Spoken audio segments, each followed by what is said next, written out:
Era callado y juicioso, y consideraba que la felicidad está del lado de aquel que esté satisfecho.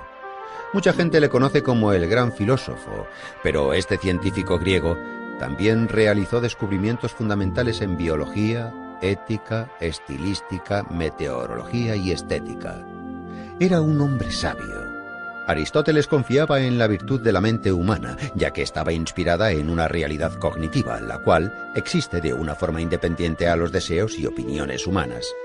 Aristóteles nació en Estágira, una península al norte de Grecia, en el año 384 a.C. Su padre, Ninómacos, oficiaba como médico del padre de Filipo de Macedonia, el rey Amintas III.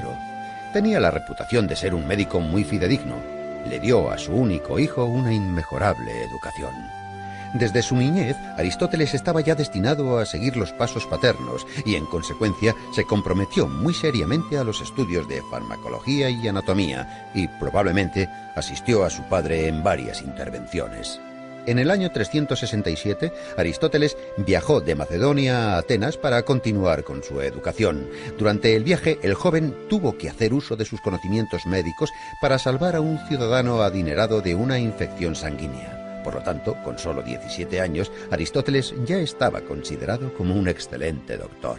Una vez en Atenas, Aristóteles ingresó en la Academia Platónica. Tras 2 años de duro trabajo y esfuerzo, ya era capaz de impartir lecturas en retórica. El joven Aristóteles se ganó la confianza del viejo Platón y el derecho de unirse al círculo de los filósofos más sabios, los platónicos.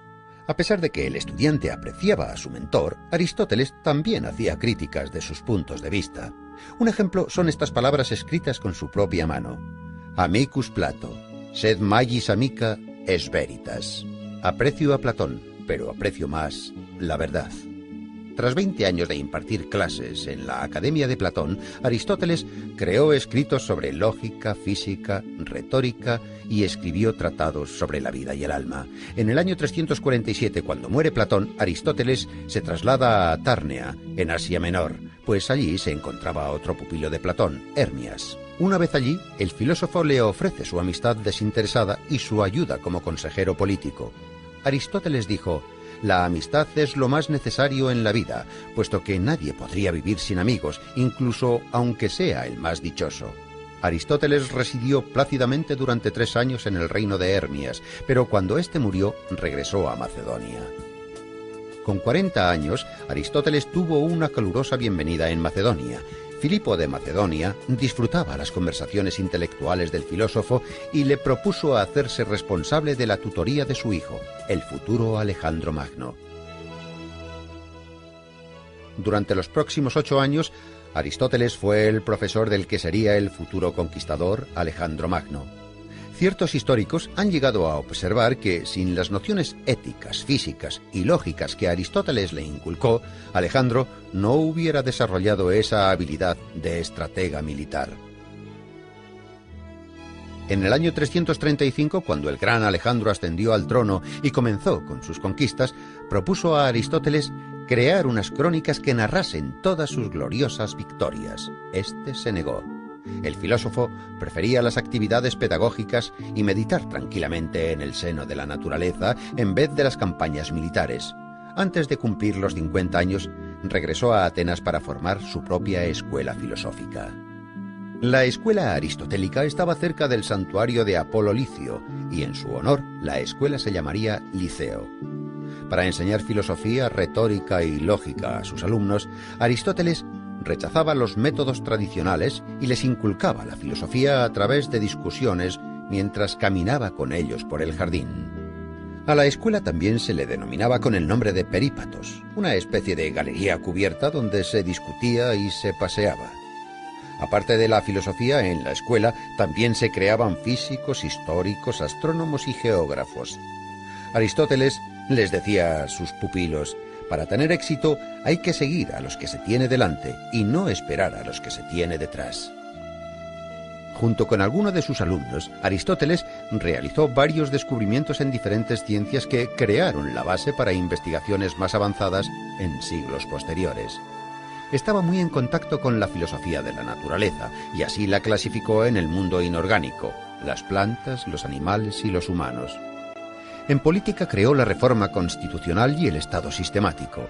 Él consideraba que la monarquía, la aristocracia y la democracia moderada eran la mejor opción. En la estética, Aristóteles introdujo el concepto de la catarsis, la clarificación del espíritu humano. Pero en el año 323, tras la muerte de Alejandro Magno, la posición social de Aristóteles se vio en peligro. En Atenas se sostenían las órdenes de los macedonios y, en consecuencia, la ciudad se vio inmersa en una reacción antimacedónica. Cuando Aristóteles tenía 60 años, bajo el conocimiento de que Alejandro había seguido las pautas científicas de Aristóteles, los atenienses exiliaron al sabio fuera de Atenas. El gran filósofo pasó el resto de sus días en la isla de Calcis, en Eubea. Murió en el año 322 a la edad de 62 años. En los trabajos de Aristóteles se concentran todos los conocimientos y experiencias griegas. Han pasado los siglos y al final, en el siglo XX, la República griega acuñó sus monedas con el rostro del sabio Aristóteles impreso en ellas, junto con una de sus frases. Todo hombre, por naturaleza, tiene aspiración al conocimiento.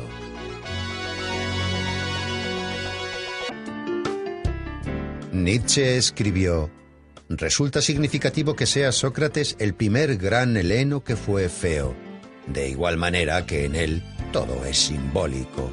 Es el padre de la lógica, la cual representa el carácter de la ciencia pura. Antes de que los jueces le condenaran a muerte, el gran filósofo Sócrates afirmó: no debo rechazar mi filosofía mientras me quede aliento.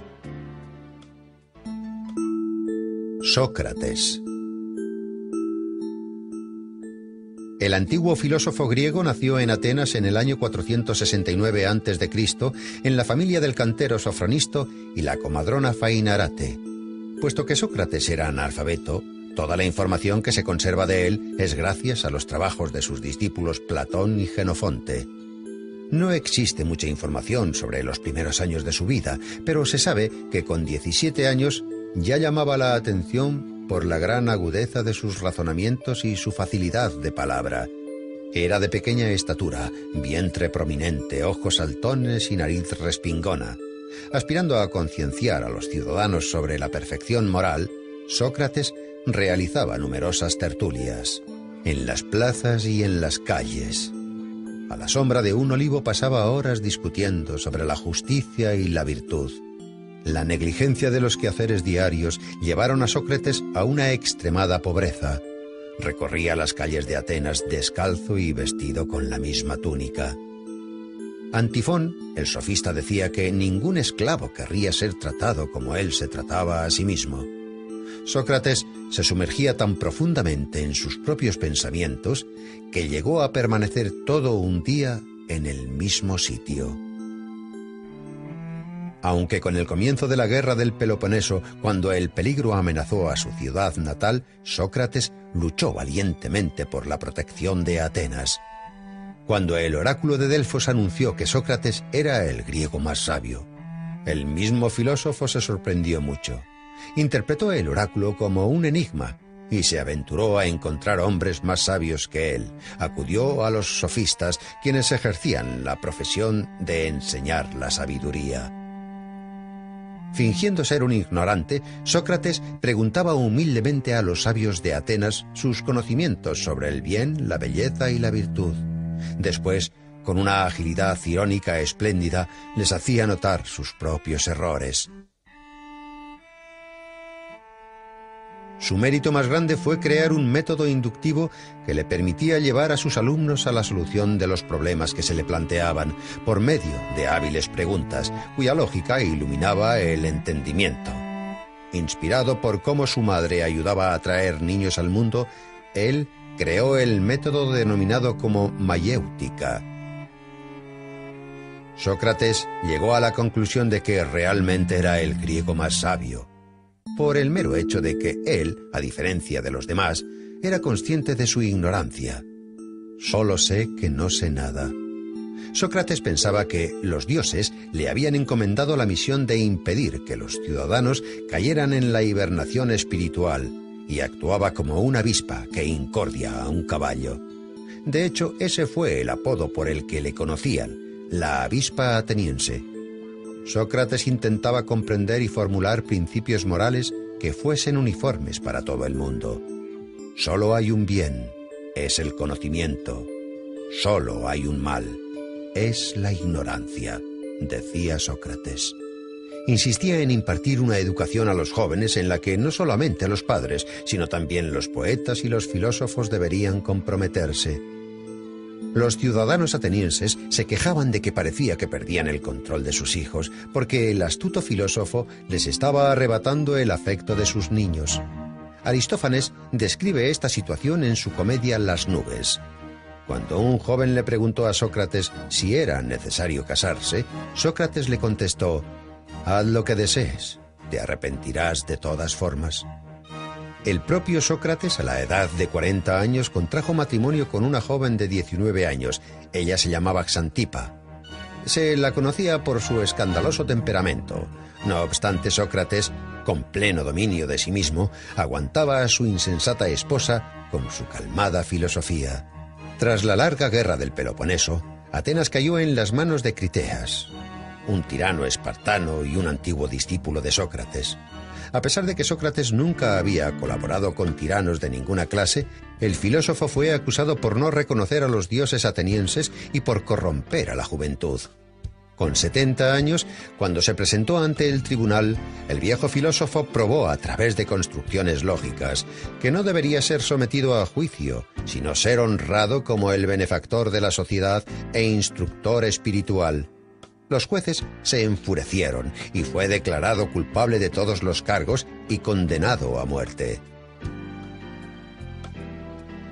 Aguardando a la ejecución, Sócrates pasó su último mes de vida en la cárcel hablando de filosofía con sus compañeros, tratando temas como la inmortalidad del alma. Antes de la ejecución, su amigo Crito le había facilitado una salida para escapar de Atenas. Pero Sócrates la rechazó porque creía que había que cumplir las leyes aunque fueran injustas. Cuando llegó el día, Sócrates bebió la cicuta sereno y callado. Sus últimas palabras fueron: «Crito, le debo una gallina a Asclepios». En aquellos tiempos, cuando un paciente se recuperaba, se sacrificaba una gallina a Asclepios, el dios de la medicina. Esas palabras reflejan que la muerte del cuerpo simboliza la recuperación del alma.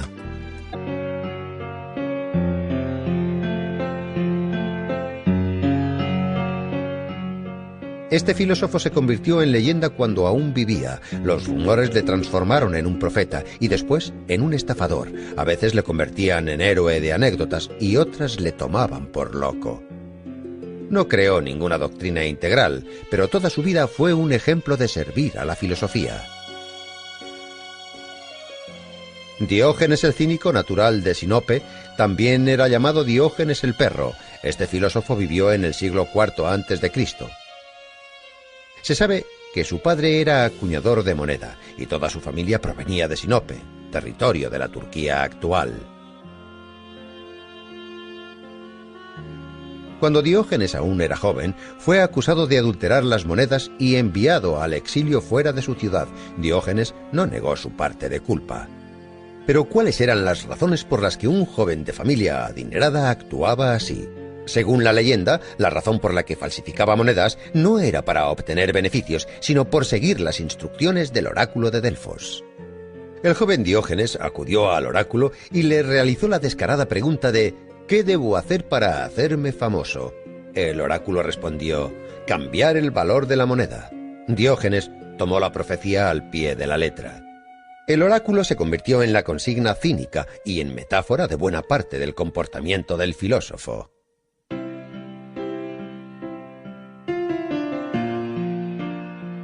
Expulsado de su Sinope natal, Diógenes viajó a Atenas, donde conoció al filósofo griego Artístenes, fundador del cinismo. Artístenes consideraba que el hombre debiera despegarse de los prejuicios que le inculcan para liberarse de las leyes de la sociedad y vivir como un perro callejero. La palabra griega kinikos, la cual deriva de kinus, significa perro. Todos los seguidores de la filosofía de Artístenes serían denominados como kínics.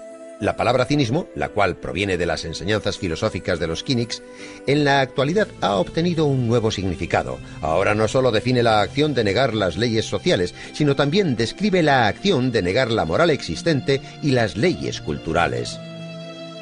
Diógenes se convirtió en el mejor alumno de Artístenes. Convencido de que la virtud consistía en abstenerse de las necesidades y el ascetismo, Diógenes liberó a su único esclavo, cambió sus ropas por vestimentas rústicas, se hizo con un zurrón y comenzó a vivir en las calles. En invierno solía dormir en los pórticos y plazas públicas, y en verano dormía en la arena calentada por el sol. Diógenes vivió una vida ceñida a los ideales del cinismo. Incluso llegó a reprochar a su maestro de no seguir sus propias doctrinas y no apreciar las privaciones como medio de rectificación moral.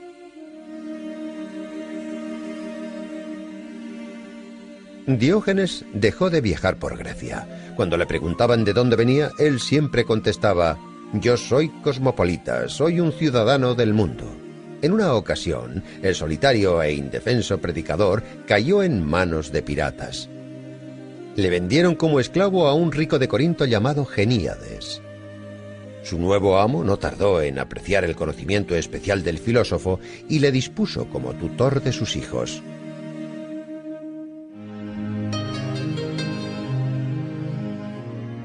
A pesar de todas las penurias que tuvo que vivir, Diógenes siempre fue fiel a su filosofía cínica. Continuó como esclavo hasta el día de su muerte, pero ya que apreciaba su libertad interior, eso nunca le hizo infeliz. Diógenes llegó al extremo de su ascetismo. En una ocasión, tras ver a un niño beber del cuenco de sus manos, destruyó el cuenco de madera que era su única posesión, además de su capa, su zurrón y su báculo. El filósofo pensaba que el hombre no necesitaba nada personal porque todo lo necesario se daba en el nacimiento. El filósofo conocido como Diógenes el perro se comportaba como un animal descarriado. Rechazaba las leyes públicas y retaba las tradiciones ya establecidas. También se cuenta que el filósofo vivía en un barril y que los días soleados caminaba con una antorcha. Cuando le preguntaban la razón de esto, él contestaba: «Estoy buscando a un hombre honesto». La gente siempre le decía: «Diógenes, ya eres demasiado mayor. Es el momento de que te calmes». Pero el filósofo contestaba: «Ya casi he terminado. Ahora es el momento de correr, no de pararse». Su peculiar estilo de vida, su extrema agudeza y su irresistible energía hicieron del filósofo una leyenda de la antigua Grecia. De las muchas anécdotas de Diógenes, hay una que cuenta que Alejandro Magno en persona acudió a ver al filósofo. Alejandro Magno encontró al filósofo descansando en un ciprés cerca de Corinto. El omnipotente Alejandro se dirigió a Diógenes diciendo: «Puedes pedirme todo lo que desees». Entonces, la lengua afilada de Diógenes respondió: «Deseo que te apartes, me estás tapando el sol». Las crónicas históricas afirman que el filósofo vivió hasta una avanzada edad. La profecía del oráculo de Delfos se cumplió. La vida del filósofo desafió las bases de la sociedad y cuestionar las morales públicas le convirtió en toda una leyenda. El filósofo cínico de Sinope se convirtió en el símbolo de la libertad y la felicidad. Incluso el omnipotente Alejandro Magno, estando al filo de la muerte, dijo: «Si no fuera Alejandro, hubiera querido ser Diógenes».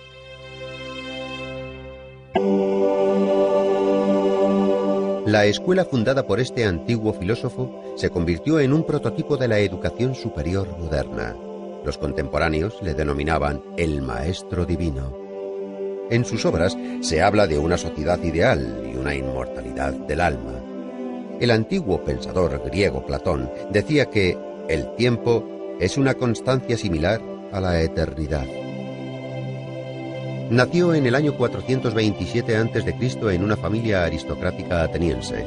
Por descendencia paterna, Platón pertenecía a los zares de Ática.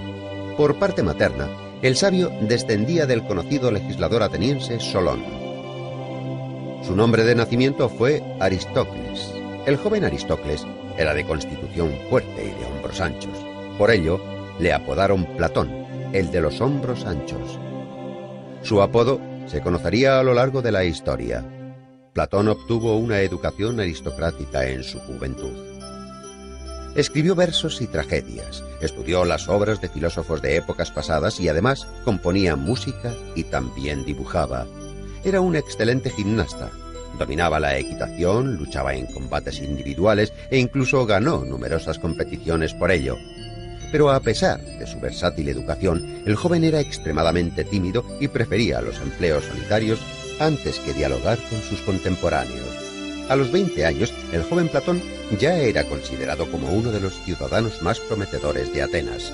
Poseía una brillante carrera política por delante, pero su destino le reservaba algo diferente.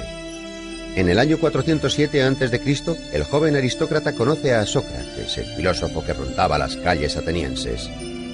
Vestía ropas viejas y harapientas, caminaba descalzo y siempre estaba rodeado de pupilos y de oyentes atónitos ante sus palabras.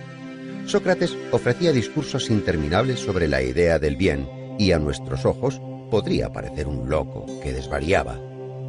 Pero Sócrates revolucionó la mente del joven Platón. Influenciado por las teorías del viejo filósofo, el joven, al que le esperaba una brillante carrera política, perdió todo su interés respecto a los ideales públicos y políticos. Platón comprendió entonces que una sociedad basada en tales ideales estaba condenada a la destrucción y para rescatarla había que buscar una manera nueva de hacer las cosas. En el año 399, la trágica muerte de Sócrates obligó a Platón a dejar Atenas. Pasó 12 años de su vida viajando por Grecia y el sur de Italia. Participó en la guerra de Corinto. En Sicilia fue capturado y convertido en esclavo, pero uno de sus amigos le liberó. Entonces decidió volver a su Atenas natal, donde fundó la escuela filosófica a la que bautizó con el nombre de Academia.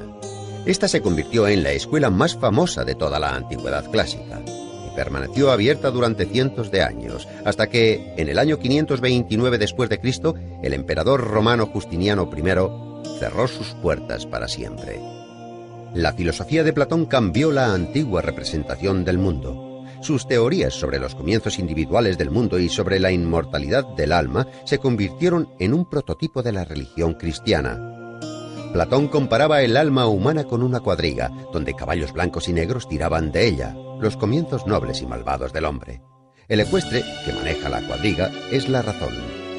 Cuando el ecuestre domina los caballos negros, el comienzo del alma, el alma puede crecer hasta asimilarse a la de los dioses. Uno de los temas centrales en la filosofía de Platón, el cual se expone detalladamente en su obra República, es la estructura ideal de la sociedad y el Estado. Platón confiaba en la realización y en la encarnación de sus ideas. Para esa misma causa, a los 61 años Platón emprendió un viaje a Sicilia.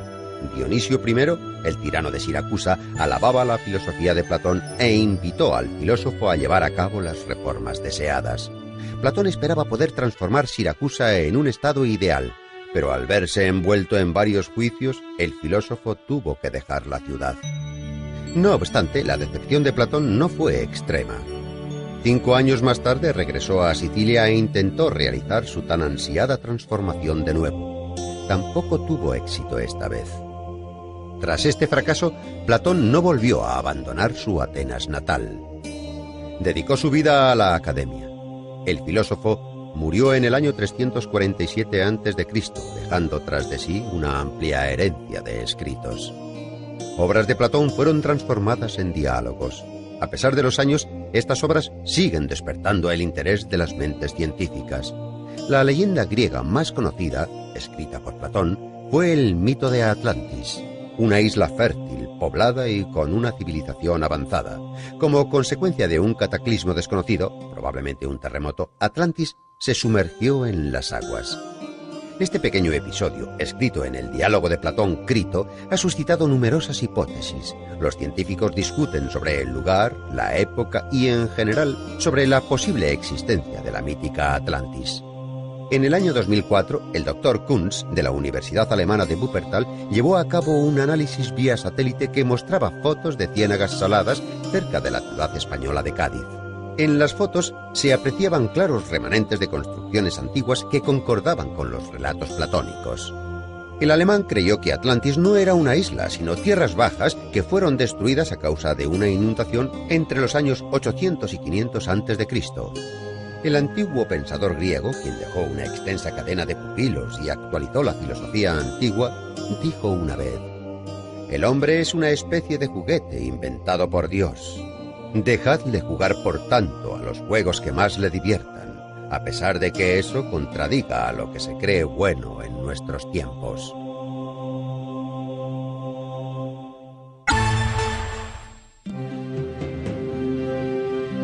Hoy en día sus tragedias tienen el mismo éxito que en el siglo V a.C., aunque en su época sus obras provocaban el enfado de los espectadores y los competidores poéticos. ¿Cómo se atreve ese insolente poeta a alterar las tradiciones más fundamentales? Puede que esta sea la razón por la cual los historiadores que trabajaron en la biografía del poeta lo hicieran de tal forma que tantos siglos después es complicado diferenciar entre los datos falsos y los verdaderos que rodean la vida del dramaturgo. Una cosa está clara: a pesar de todo el peso de las innumerables críticas, Eurípides está reconocido como uno de los mejores poetas trágicos griegos. Los antiguos historiadores adoraban encontrar vínculos extraordinarios en los acontecimientos históricos.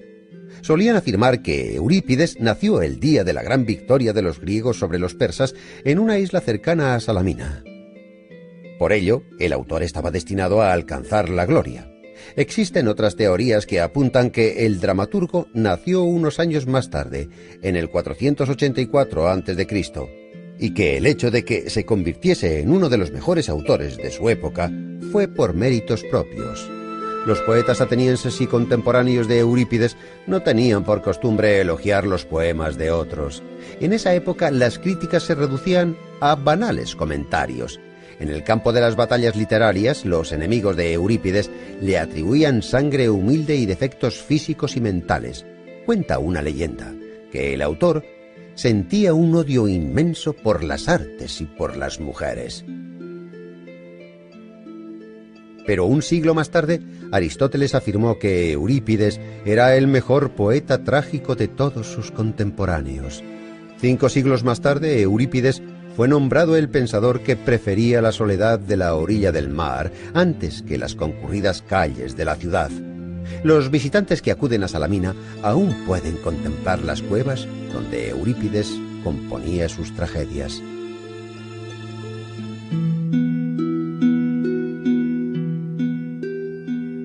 Como otros trágicos, las obras de Eurípides tratan de leyendas y eventos de la mitología que describen crímenes, asesinatos, venganzas, perjurio, incesto, autosacrificios glorificados, severidad, devoción y valentía. Eurípides usaba los mitos de forma inteligente. Fue el primer poeta griego en mostrar a la gente tal y como era en su vida real, con sus defectos y sus conflictos. Los héroes de las obras de Eurípides eran personas comunes con sus debilidades y sus grandezas. En la tragedia Ifigenia en Táuride, la hija de Únzar, habiendo superado el miedo a morir, algo natural en todo ser humano, sacrifica su vida deliberadamente por el bienestar de su pueblo. Otra heroína, Fedra, elige la muerte con el objetivo de limpiar su nombre, y en su última carta calumnia a su hijo adoptivo.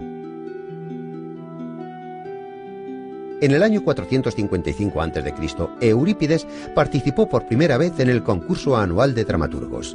Durante más de medio siglo fue el competidor más duro del conocido Sófocles. Escribió alrededor de 100 tragedias, aunque solo consiguió hacerse con 4 victorias y la quinta se la otorgaron después de su muerte. Solo han llegado 18 escritos del autor hasta nuestros días. En tragedias como Medea, Hécuba y Andrómaca, el autor habla de problemas que eran objeto de especulación en Atenas en el siglo V a.C., temas como el papel de los dioses en el destino de un hombre, la racionalidad del mundo, Esparta como el enemigo de Atenas en la guerra del Peloponeso, etc. Al igual que Sófocles, su competidor más renombrado, Eurípides, utilizaba la mitología en sus escenarios.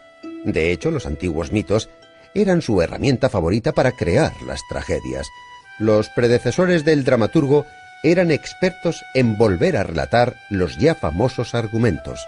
Eurípides fue el primero en desviarse de estas tradiciones y, con perspicacia, intentar sumirse en el mundo interior de los héroes y de sus sentimientos. En la tragedia Alcestis, por ejemplo, Eurípides utiliza la famosa historia mitológica sobre dos hermanos que deciden vengarse de su madre. Pero al contrario que en el mito, la Alcestis de Eurípides no es la salvadora de su hermano. Lo verdaderamente importante para el dramaturgo era intentar descubrir los sentimientos de esos niños que osaron tener el coraje de pegar a su propia madre. Esta aproximación de Eurípides hacia los mitos desencadenó sentimientos contradictorios. Por una parte, existía una empatía sincera y por otra, una indignación noble. Pero era una blasfemia. Eurípides tuvo la osadía de cambiar una historia que todo el mundo conocía desde su niñez, y los atenienses, como todos los humanos que les vivieron antes y después de ellos, desconfiaban en todo aquello que era nuevo y diferente. Puede que este fuera el motivo por el que Eurípides fuera un incomprendido en su época. Es posible que esa fuese la razón de que abandonara Atenas en el año 408 a.C. para pasar el resto de sus días en Macedonia y trabajar en la corte de Arquelao como poeta y escritor. Allí, en Macedonia, entre los años 407 y 406 a.C., Eurípides falleció en las líneas de una triste primavera que podrían formar un epitafio. No debe lamentarse la muerte, debe lamentarse la vida destinada a la lucha y a una vida miserable. Desde los tiempos antiguos solo nos han llegado unas pocas imágenes del dramaturgo, pero visualmente demuestran que durante toda su vida este hombre melancólico inclinaba su cabeza pensativo agradeciendo los reconocimientos, pero sin comprender los injustos y constantes ataques.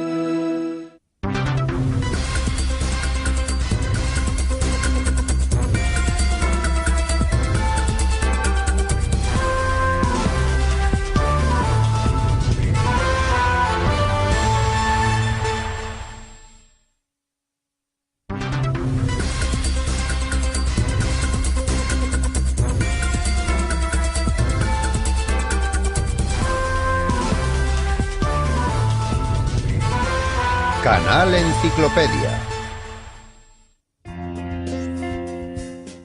Antes de que se implicase en el estudio de las ciencias, la historia parecía un mito. Su propia vida parece una leyenda. Patriota griego y un entusiasta de los viajes, fue el fundador de la etnografía. Fue escritor y científico, fue el padre de la historia. Heródoto de Halicarnaso dejó constancia de un ecúmeno, desde la civilización europea hasta lo que nosotros entendemos como civilización más moderna.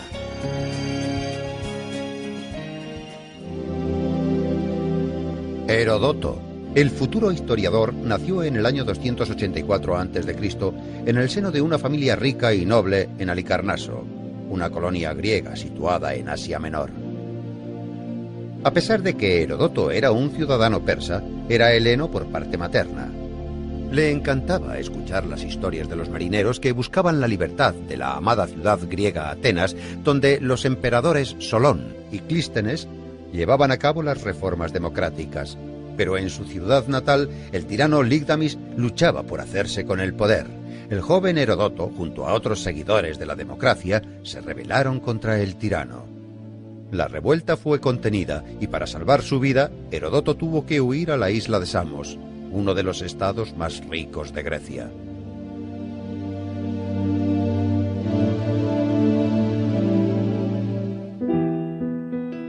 En el año 464 a.C., cuando Heródoto cumplió los 20 años, dejó la isla griega para viajar de país en país y dirigirse al este. Viajó por tierra y mar y visitó lugares como Fenicia, Siria, Macedonia, Delfos y Atenas. Heródoto de Halicarnaso resultó ser un viajero inquisitivo y emprendedor. Investigó cuidadosamente las inscripciones sagradas, los templos, las crónicas, la colección de oráculos y profecías, leyó numerosos trabajos literarios y estudió las costumbres locales. Más tarde, con diligencia, escribió todas sus observaciones personales en un libro que se convertiría en la famosa Historiae, el primer libro histórico de los tiempos antiguos. En el libro, Heródoto describía la distribución de la población de Babilonia y el método de construcción de sus edificios. El sociable ciudadano Heródoto también viajó a Egipto y allí aprendió de los sacerdotes locales que en la pirámide de Keops constaba por escrito la cantidad de rábanos, cebollas y ajos que habían comido los esclavos mientras construían la pirámide. Heródoto visitó la costa norte del Mar Negro, donde se relacionó con la tribu de los escita, que eran personas bélicas y crueles. Acorde con los relatos de Heródoto, los escita se bebían la sangre de sus enemigos y para ello utilizaban sus cráneos. Además, ostentaban los cueros cabelludos como trofeos o botines de guerra. Las descripciones sobre la vida de los escita que Heródoto escribió fueron más tarde verificadas por investigaciones arqueológicas que encontraron restos sepulcrales de la tribu en el sur de Rusia y en Ucrania. Las anotaciones de los 10 años que Heródoto de Halicarnaso había recopilado durante sus viajes se convirtió en una grandiosa obra que nunca fue titulada. No obstante, muchos historiadores creen que la obra fue titulada Historiae, que significaba investigación y desarrollo en el griego antiguo. 330 años después, en el siglo II a.C., científicos de Alejandría dividieron la composición de Heródoto en 9 tomos y los dedicaron a las 9 musas. El primer libro, por ejemplo, fue titulado Clío. La guerra de los griegos contra el imperio persa era el principal argumento de esta gran obra. Heródoto fue contemporáneo de estos sucesos. El historiador admiraba el coraje de los griegos y quería narrar para futuras generaciones las batallas que los griegos y persas soportaron durante 50 años. Más de la mitad de la obra se refiere a los antecedentes de las guerras médicas y el resto a la propia contienda. Fue una de las primeras obras escritas en prosa griega que muestra digresiones históricas, etnográficas y geográficas, así como las tradiciones, las religiones y la vida en Asia Menor. En el año 443 a.C., cuando la guerra entre griegos y persas llegó a su fin, Heródoto viajó al sur de Italia con el fin de encontrar una colonia llamada Turios. Finalmente, a la edad de 40 años, a Heródoto se le llamaba Turio, por haber ayudado a fundar esta colonia. Los investigadores opinan que este lugar fue su último cobijo. Pero no se puede excluir la posibilidad de que al final de su vida Heródoto dejase Turio para volver a Atenas. No se conoce demasiado sobre los últimos años del historiador.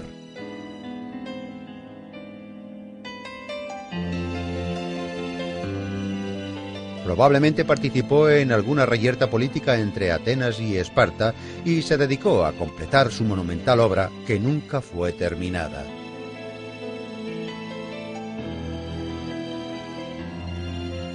Los relatos de Historiae se detienen en el año 478, en la descripción de una cercana aldea llamada Sesta. Heródoto vivió alrededor de 60 años y murió cerca del año 425 a.C. 4 siglos más tarde, el orador romano Cicerón hablaba de Heródoto como el padre de la historia. Para los historiadores actuales, el espléndido escrito de Heródoto es una fuente de oro para obtener información sobre la historia de los países antiguos.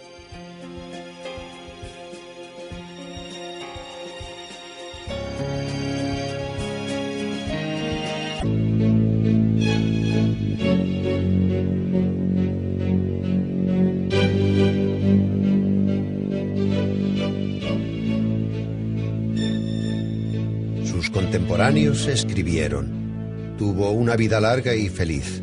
Creó infinidad de tragedias preciosas y murió sin conocer la desgracia. Escribió más de 100 obras, pero solo se conservan 7 de ellas, aunque éstas demuestran que Sófocles fue uno de los mejores poetas trágicos de la antigüedad.